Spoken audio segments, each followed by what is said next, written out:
Wayne Salmans is always one of my favorite people to talk to. The guy's high energy, but he's also brilliant. We really walk through today a framework for relaunching, right? We've got COVID-19, which has changed businesses, changed the world in which we live.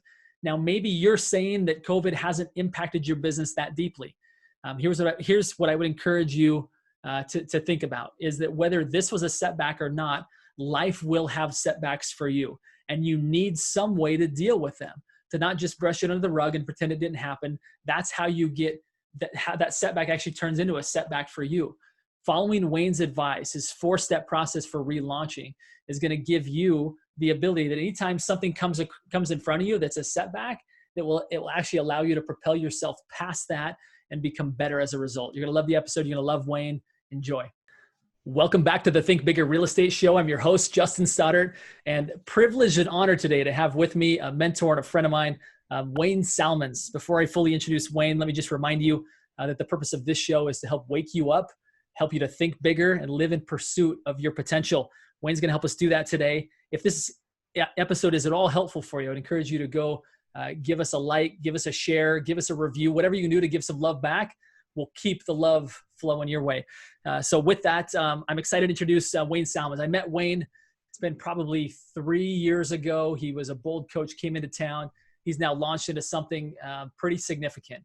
He's the founder of Hero Nation, a massive coaching organization, coaching and training organization that is, I see it consistently, just the success stories of people, again, waking up to the potential that's inside of them. So with no further ado, I want to thank Wayne Salmans, my friend, for coming on the show today. Dude, thank you for having me, man. I'm excited we get to have this conversation. I know. Every time we talk, I end up even more fired up than before. So yeah, so let's talk a little bit about, let's begin with Hero Nation. What gap did you see in the real estate industry? Now, I know that that's not the only people that you coach, right? But it's one, and it happens to be this audience, the primary focus of this audience. What gap were you seeing, Wayne, in kind of the residential real estate space where you felt like, Hero Nation not just would be a good idea, like it's a necessary idea. Like agents need this. Talk to us about that. Well, it's interesting you asked. I don't know if anyone's ever asked me that question quite that way. When I left the previous company I was at, I was looking to just join another coaching organization, and I looked and couldn't find one. And what I feel the niche that we have or the space we feel is, I believe two things. One, I don't believe there's one size fits all path to success. Right? I don't believe that there's one size fits all way to have a successful business or whatever that is. So after coaching 600, over 6,000, business owners, over the last decade, realizing there's multiple ways to do this, right? So I feel like you work hard, as hard as people work, and as much as as the potential they have and what they want out of life, like it breaks my heart to see someone not following like a tailored crafted plan for who they are and where they want to go. And I saw so many people that build a success that they end up hating because it wasn't really in alignment with what they wanted, right? So our whole premise is helping people become their own hero. And really what that means is designing and building a life that works for them and where they want to go, that serves the 8 different aspects of their life, not a one-dimensional success. So I think my clients are failing if they're just making a bunch of money. Right, and that applies to different realms, but it's more than just the money. It's more than just, there's multiple different aspects. So that's the gap we wanted to fill, help people custom tailor and craft a life that actually lines up with where they want to go. And I love something you said, Wayne, success that they hate, right? How do you see that showing up when you see people and they've got success that they hate? Give me some examples, because I really want this to kind of not just be interesting for people psychologically. I want it to like reach into their heart and be like, that's me. Like I've found success. I'm gonna be successful because that's who I am. Yet the ladder I've had my, or the wall that I've had my ladder up against, I don't think I actually want this. As much as I thought it looked good and cool and they gave me the trophies and the accolades, it's not what I want. Like, how do you see that showing up? Like, what's a sign? Well, and somebody says that they've got success? Like you says, like, why am I building this ladder? You know what I mean? Like, why am I building the way I'm doing it? Am I doing it from a place of awareness? Or am I doing it from a place that this is what I'm supposed to do? And I saw so many people that they'd get into real estate and then they would start a real estate team, right? Because like, it's not what I'm supposed to do. And I'm like, I don't know, maybe not. Like in order for you to have success, it doesn't mean you just got to go build a real estate team. And I saw so many people that should have stayed on real estate teams, made a ton of money with very low expenses and built their wealth in all these other different ways, right? It's like building a real estate team is not the only way to build wealth. Some people need to stay on a real estate team, thrive there, nail their 9 to 5, and then take that profit, right, and go build wealth in other categories. So many people, they go, man, what do you really want? They go, I want freedom. I want to be able to spend time with my family, blah, blah. And then they build a business that requires them to be in the office every day managing 40 people. And it's like, no, like that's not like, maybe if that's what they want to do, that's awesome. But for somebody, if that's not what they want to do, then stop doing it. So just realizing there's multiple ways to do this. But I think there's so much unconscious decisions being made. Like, oh, aren't I supposed to just build a team? Aren't I supposed to just whatever? And I think that's the big red flag is when you hear yourself saying, I should. It's like, okay, why? Like, is that something you choose that you do want to do, or is it something you don't want to do? But like, where do all these shoulds come from? You know, why do we work 9 to 5 every day? Because that's what we think we're supposed to do. Like, you don't have to. You can change that. You don't have to do it. You know, and just expanding that mind frame. You know, I had one of my clients is a dentist, and he was ragging on his calendar one day. He goes, "Man, I hate that I have to blah blah." I'm like, brother, you're making a crap ton of money. You're the boss, and you made the schedule. Right? Like, start taking every Wednesday off. I don't care. Like I don't care what you do, right? Like, it's an open book. Scratch the whole thing. You could start over and do it if you want to. And he's like, I could take Wednesdays off. And it's like, he had never thought before that he could just take Wednesdays off, right? It's like, what, if that's what you want to do, go do it. You know what I mean? So I think that's where really leads to, is this my life, or am I trying to live somebody else's? Shed the shoulds, you know? I mean, like, yes. and that's harder to do than to say it, right? Yes. Yeah. How do you help when people are at that point where it's like, you know what, Wayne, you're right. What you just said resonated with me, that I don't actually have the life I want, even though I own 100% of this company that I founded. Right. It's not like, I don't feel like I'm in charge. Like, how do people overcome that? Where like there's this, whether it be societal norms or family pressure, to do a certain thing because that's what's always been done. Like, is there some way to kind of help people take the next step? So there's like a million bumper stickers out there that doesn't actually help when it's you, right? Like, there's so many like nice little cute phrases when like, it's like, you'll get through this, buddy. It's like, that's awesome when you're not the dude in it, right?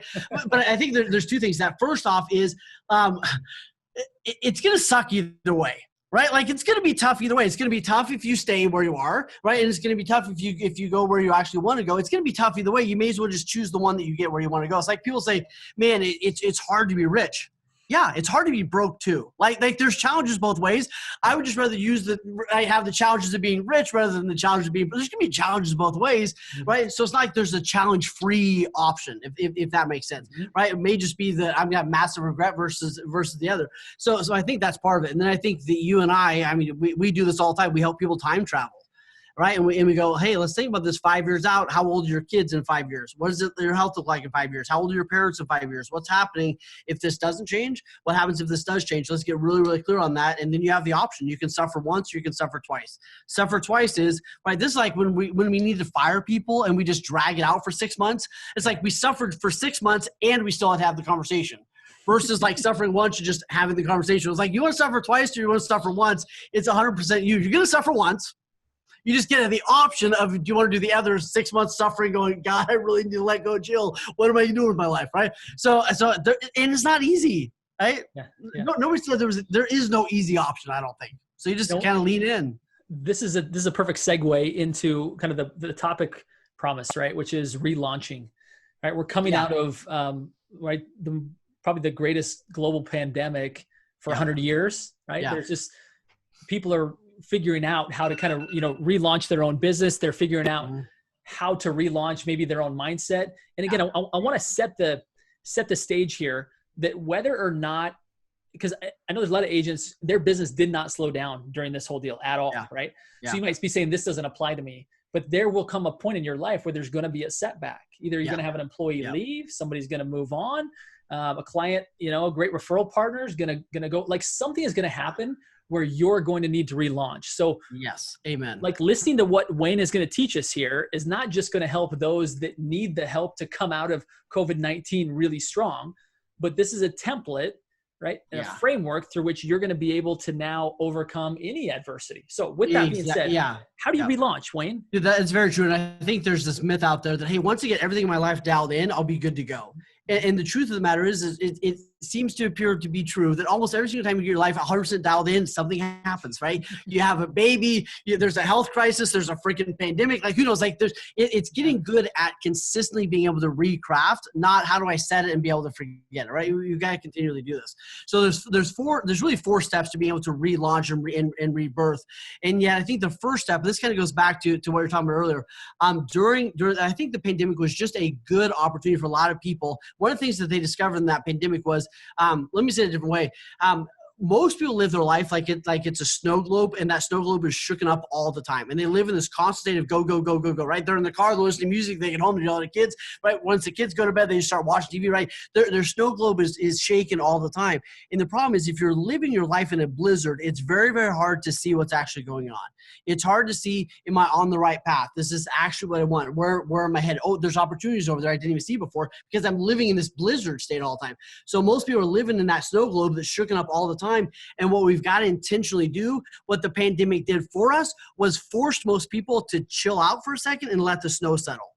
Right. So there's a lot of people that were sitting on their couch, after they watched Tiger King twice, right? They're like fifth week of the pandemic. And they're like, I don't know if I like my life. Like, I don't know if I like this house. I don't know if the business that I've been building is actually the one I want. I don't know if this health is the health that I actually want, right? Like there was a moment it was forced that the snow kind of settled, and then they saw what was working, what wasn't working, and even opportunities. So I think as we launch forward, right, or, we need to continually as individuals create space to let the snow settle for a minute and be able to really take in what's working, what's not working. So I think that needs to be a continually part of our life, and then go, hey, you know what, that's not working. I need to tweak that to get in my alignment. And I think it's a consistent process of getting things back in alignment. So the four phases of this are fairly simple, yet they're really, really critical. And most people, like most high achievers, what do we do when somebody takes the brakes off, right? We're like, put me in, coach, right? I'm ready to go, right?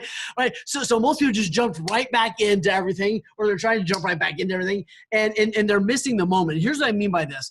First off, this is not your last crisis, right? I don't care what your crisis is. This is a health crisis, financial crisis, whatever it is. Like, I love you. You're going to have more, right? And most people just go, if I survive this, right, then everything's going to be good. This isn't your last crisis. We know that even in this country has a crisis every 8 to 12 years. It just happens, right? I would love for it not to happen. It probably is going to happen, right? So instead of going, thank God this crisis is over, it's going, hey, what did I learn? What am I going to do different from this crisis? And I think the greatest tragedy of this time will be not learning from what we've experienced.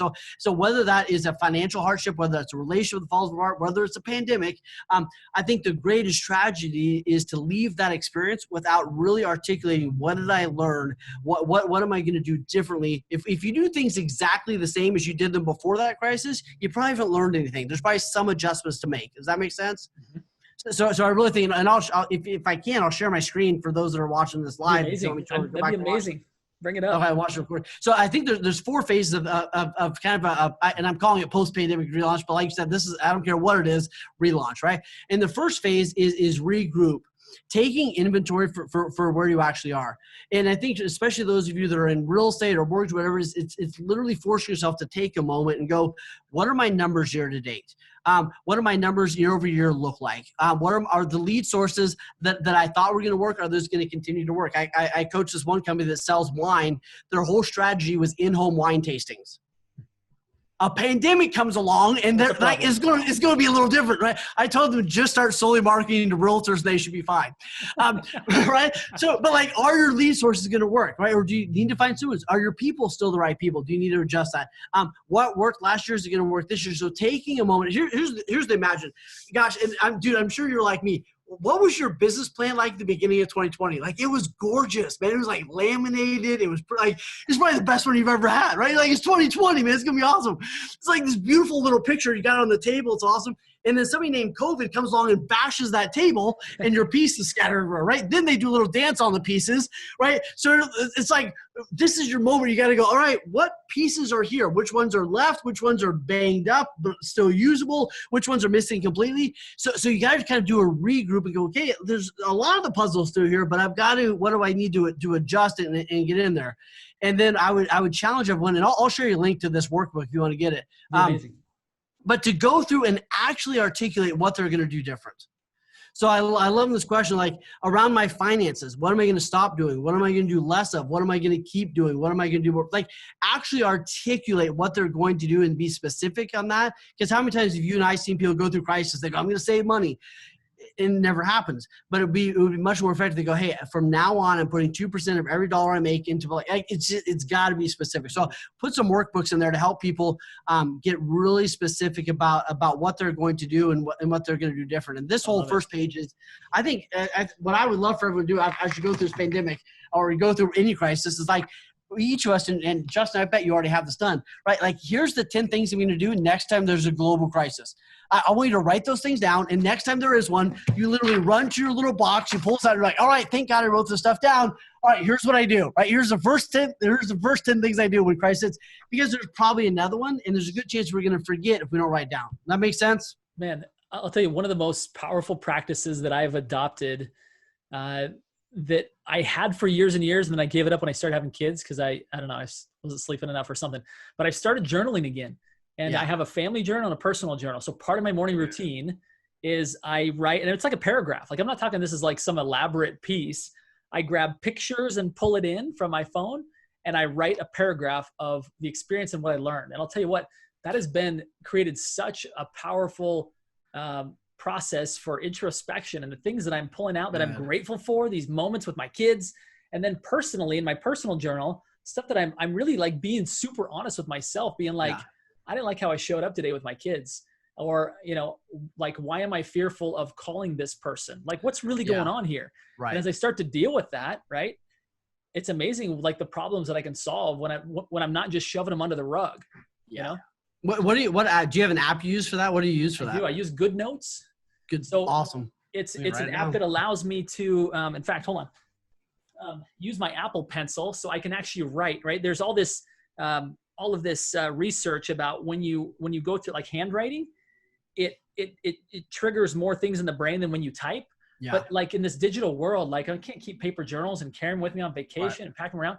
So from Good Notes, I can keep a journal and handwrite, but it's all stored digitally and syncs, backs up to the cloud. It's changed my life. It's changed my life. Yeah.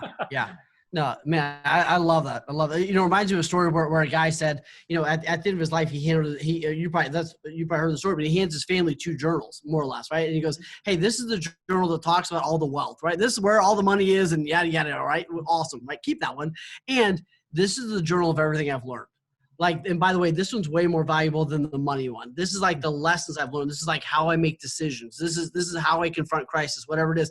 You know, and he gave us both, and that's exactly what you're doing, right? You're giving your family that journal of like, not only, hey, here's what I did, but like, here's what I learned, and here's the lessons, and here's what you can jump off of and teach them how to think. I think that's beautiful, dude. I love that.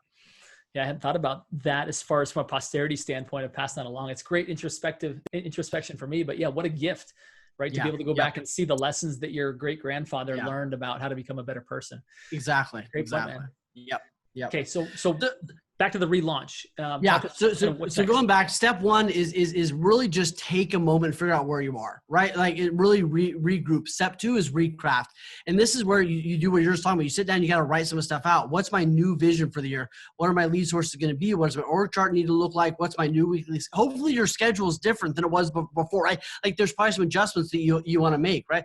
What's my new budget? What's my new projected profit, right? So just take time to start to kind of recraft this thing. And hopefully it's probably not all 100% different than it was at the beginning of the year, but there's probably some similarities, but recraft it. I got some great questions I'll share with you to kind of ask yourself to prompt some thinking and process and going through that. And then step 3 is rewrite. And I think this is the one that we miss a lot of times. We let it all hang out in our head and we don't actually, like you said, put pen to paper and actually recraft this thing. I think too many people end up doing kind of a crappy rendition of their original goals for the year, whatever it is. And really this time where you got to go kind of pause for a second and really rebirth these things. So rewrite, what am I going to do either for the rest of the year or rewrite, hey, between this moment in time and 12 months from now. Like, I don't care how you do it. I think we get a little too lost in like January to December sometimes. And we need to think more of like, just how do I create an amazing life? What does this next month want to look like that would be beautiful? So sit down and rewrite it, right? What's my new business plan for the rest of this year? What's the new budget, the new weekly schedule? What are the things I'll redo the goal boards if you need to. Rewrite down the weekly musts and things. So really taking time to really rewrite this thing, recraft it, it. And I'll share this with you, kind of the tools I use to make that happen. Yet I think it's so critical that you do that. You take the time to reflect, to revision, and then to actually rewrite this thing and get it back down on paper to make it clear for what you're going to do and where you're headed. I love what you said there, right? Because there's this concept of like getting clarity, getting like reality check. Where are we now? And I think a lot of us don't really want to know. We don't really want to revisit our goals. What did I really write down at the beginning of 2020 when I was all fired up before all this stuff came up? Like, let's just put my head down and keep working. But that clarity like is a powerful tool. And then what I hear you saying is to actually be methodical and intentional about where we go from here, rather than just kind of putting the blinders on, like nothing happened, keep moving. Yeah. It's more like, okay, that was my goal. You know, I maybe lost a month or lost a little bit, but how do I get back? And I think that intentionality, there's still plenty of time to recover, right? Yeah. Well, what I see with a lot, especially the one-on-one clients I can start working with, you know, either they set goals once a year and kind of set and forget it and then check at the end of the year, how did I do? Or they're trying to recraft the thing every single day, right? And neither one of those is really effective. Yeah. So what we do is like, we have kind of our 1 year vision, and then every 90 days we're going, okay, is this good? What do we need to retweak? But then for those 90-day sprints, for those quarters, it's pretty much head down, right? It's like, oh, I thought about this great idea. It's like, that's awesome. At the end of this quarter, we're gonna see if that's an idea we want to implement or not. So we're not moving around all the time, but at the end of every quarter, it really is, okay, reevaluate, recraft, okay, is this good? What tweaks we need to make? And then it's kind of head down for the next 90 days. But that's sorry, real quick. I got to pause and put an explanation point behind that, because how often do real estate agents have a plan? It would work if they consistently did it, but some shiny new object comes and they implement that, let the other thing go. And what I hear you saying is put like a calendar date every 90 days to say, let's review our processes and see what's working and what's not. Yeah. So that then you can methodically decide, have I given this enough chance to work, and should I implement something new or should I not? Right. Exactly. Which really gives you the ability at that point to again, move your business forward without just jumping from thing to thing. Right. Exactly. Yeah. Yeah. And being intentional about what those tweaks are going to be. So I think that's huge to be able to do that. And then it gives them permission to head down for those 9 days and just do it. Right. And then we can kind of evaluate things. So I think it's really important. And then step 4 kind of plays into what we're saying. Step 4 is really kind of re-engaging and re-engage, like, hey, I got clear. I made the plan. Now I got to go. Re-engaging is take massive action. And yet as you're taking massive action, take massive action, and then weekly evaluate it weekly, and then make little adjustments. You know what I mean? Mm-hmm. So make adjustments doesn't mean I throw the calendar out the window. It means like, hey, there's a 2% tweak here. And I'm always asking my clients, like, what's the 2% tweak we can make around this? What's the 2% we can change here? I'm not looking for 180-degree changes every single week. It's just like, hey, took action. You know what? This worked good. This didn't work so great. Let's tweak a little bit, and then continue to have a system for that process. I'm sure you have the same thing, but I've got questions I go through every single week to kind of figure out where I'm at, right? I go like, hey, what are my numbers, this week? What's my 90-day goals? Just reflect on those, and then go through a couple other things to make sure that I'm on track. So I think this is not a 17-hour process. This is an hour or two of just really sitting down and going, where am I at? What's working? What's not working? Where do I want to go? And then recrafting your vision for the next quarter, the next 6 months, and then giving yourself permission to really lean in on a whole new level. Man, it's a powerful way to live. Obviously I can see the value of being a part of a coaching organization like Hero Nation, right? I mean, this is culturally, and I think so often we have blind spots that we don't recognize. We go about it the best way we know how to go about it, which is sometimes looking over our shoulder in our office. What are they doing? What are you doing? What do we see in online forums? But to have somebody that can step back and pull you back from a bigger picture, help you see more clearly, ultimately, where do you want to go? And then be able to help you implement systems like this, right, that allow you to go through very methodically and intentionally and systematically review and recalculate and recalibrate, and then that massive action is actually aligned to the end that you want, right? And I just see so much value in what you're offering to people here. It's been such a great demo for people to kind of see, like, this is what the benefit of being a part of Hero Nation looks like, right? Yeah. Yeah. Well, and I think we all need that. I think a lot of times people look at coaching and they go, hey, this is someone's going to give me all these bright, shiny objects. It's like, no, right? That sometimes we're given bright, shiny objects, but a lot of times it's like that. It's like that forced let's let the snow settle for a second. What's working, what's not working, right? It's like you said, like, how do you know your ladder's not up against the wrong wall? And oftentimes you have someone there alongside you to go, why, what's causing us to make this decision? Is that in alignment with where we're going or not? And I think right now, one of the biggest challenges we're seeing, and I think you'd probably agree with this, is distraction is messing a lot of people up right now. Right? There's so many things out there, right? There's so much chaos going on in a lot of people's lives and in the world. The challenges and the opportunity, especially for leaders, is how do I stay focused? How do I keep my team focused and in the right lane? You got to have a simple, consistent plan to be able to execute on that. It's almost one of the best values of having a coach. It seems like, is to have somebody that helps you pull stuff off the table, not put stuff on the table, right? Amen. Yes. Yep. Amen. Wayne, let's move to the signature question of our show. This is going to be a fun one. The question that I love asking big thinkers like you is the fact that you are a big thinker, right? That's why you're here. What do you do to continue to be a big thinker? What do you do to continue to expand Wayne Salmans' possibilities? Give us an insight into that. Yeah, I think it's several things. Obviously, I have several, coaches and mentors that push me and ask me really, really great questions. So I think that's a huge part of it. The second part of it is, I think, goes back to kind of creating some thinking space. I think a lot of times we underestimate how hard it is to actually think, and how important it is for us to create. And I think as leaders, we have to give ourselves permission to have thinking time, because it doesn't feel like work sometimes, but it really is. It's one of the most critical things we have. So do you have time to just sit and to think and reflect and dream a little bit? And then I think it's asking ourselves, questions of going, why not? Right? Why not this? What if I thought differently for 24 hours? What would it look like? If who could have helped me today if only I had asked? Right? Well, what would be possible if I was 20 years younger? Why isn't that possible today? Right? What would be possible if I had another $1 million in the bank? Why isn't that possible right now? So I think it's having phenomenal questions, creating space, and having powerful people around you that are willing to have really tough conversations and force you to think big. The reality is if your blood pressure isn't going up a couple times a week because somebody's asking you a tough question, you probably need to get new people around you. Boy, that's powerful. I think that's probably a great indicator for anybody out there that maybe it's time to kind of upgrade your room, to upgrade the conversations around you, right?